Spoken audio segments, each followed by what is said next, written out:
यहाँ के लोग डंगर हैं जी, यहाँ के लोग डंगर हैं जी। यही जताया जाता है कि जम्मू के बच्चे तो ऐसे ही हैं जी, इनको कुछ पता नहीं है, यहाँ के लोग डंगर हैं जी। तो ऐसा नहीं है, जम्मू का यूथ हर चीज की नॉलेज रखता है। हम अपने हक की मांग करते हैं और हमें चाहिए ही चाहिए, 2 NLU आएंगे ही। देखिए, मुझे तो यही लगता है कि जम्मू एक स्टेशन बन के रह जाएगा। जो जैसा आजकल CM साहब का बयान भी देखिए, अगर जम्मू की बात आती है तो वो सीधा कह देते हैं कि क्यों, हम जम्मू को क्यों दे। क्या आप सबकी नजरों में जम्मू एक स्टेशन है? हम एक NLU की मांग कर रहे हैं, जो एक नेशनल लॉ इंस्टीट्यूट है, और उसके प्रावधान में ये दिया गया है कि आप अगर एक स्टेट में एक से ज्यादा दे सकते हैं तो क्यों नहीं देना। अगर CM साहब से ये पूछा जाता है, कल उनका बयान आया है, अगर उनसे सीधा पूछा जाता है कि आप जम्मू में NLU दो, तो वो सीधा ये कहते हैं क्यों। और वो ये भी कह सकते हैं हम बात करेंगे, इस बारे में हम डिस्कस करेंगे। बट मुझे तो ये फील होता है कि वो हमें अपना मानते ही नहीं है।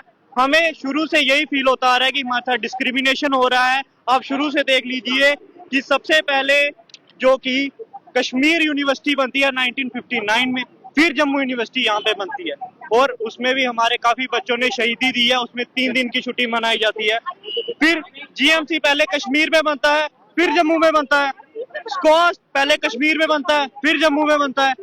स्कीम्स आज तक जम्मू में आया ही नहीं, और जम्मू के बच्चों ने मांगा नहीं, तो क्या ये डिस्क्रिमिनेशन नहीं है? अब हम इसके लिए आवाज उठा दे तो भाई क्यों मांग रहे हो?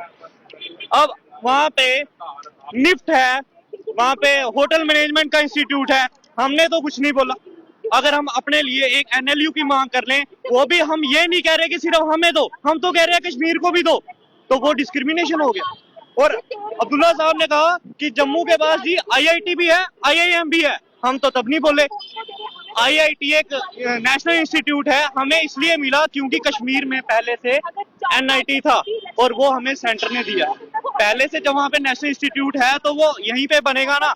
और वहाँ अब उन्होंने दूसरा बयान ये दिया कि यहाँ पे IIM भी है, IIM की एक ब्रांच कश्मीर में भी है। और लास्ट में उन्होंने अपने बयान को बहुत अच्छे से बोला कि हमने अभी ये डिसाइड नहीं किया है कि कश्मीर में खुलेगा, बट उन्होंने नवंबर में कोड ऑफ कंडक्ट लगा था, फिर भी उन्होंने ये बोला, क्योंकि उन्होंने ये बोला कि वहां पे अप्रैल 2026 से क्लासेस बैठेंगी। तो इसको हम क्या समझे, ये उनका क्लियर कट बयान है कि वहां पे क्लासेस बैठेंगी। और जब उनसे हम ये मांग करते हैं कि अगर आप जम्मू में भी दीजिए, एक लॉ स्टूडेंट अपने एजुकेशन की मांग कर रहा है, वो भी पूरी नहीं होगी। अब फिर कहते हैं हम जम्मू के साथ डिस्क्रिमिनेशन नहीं करते।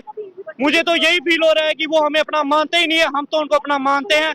हमारी अब्दुल्ला साहब से, LG साहब से, सभी मंत्रियों से यही मांग है, अगर NLU आएंगे 2 आएंगे। और जैसे कि कश्मीर यूनिवर्सिटी में भी लॉ पढ़ाया जाता है, सेंट्रल यूनिवर्सिटी ऑफ कश्मीर में भी लॉ पढ़ाया जाता है, बट जम्मू यूनिवर्सिटी, सिर्फ जम्मू यूनिवर्सिटी में ही लॉ पढ़ाया जाता है। यहाँ पे सेंट्रल यूनिवर्सिटी ऑफ जम्मू में लॉ नहीं पढ़ाया जाता।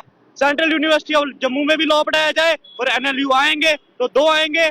और हमारी सरकार से यही मांग है, अगर आप हमारी मांग को पूरा नहीं करते हैं तो ये क्लियर कट जम्मू के बच्चों के लिए डिस्क्रिमिनेशन है। आप अगर बच्चों को ये फील करवाना चाहते हैं कि जम्मू के बच्चों को तो कुछ आता ही नहीं है, आपने देखा ही होगा शुरू से यही जताया जाता है कि जम्मू के बच्चे तो ऐसे ही हैं जी, इनको कुछ पता नहीं है, यहाँ के लोग डंगर हैं जी। तो ऐसा नहीं है, जम्मू का यूथ हर चीज की नॉलेज रखता है। हम अपने हक की मांग करते हैं और हमें चाहिए ही चाहिए, 2 NLU आएंगे ही।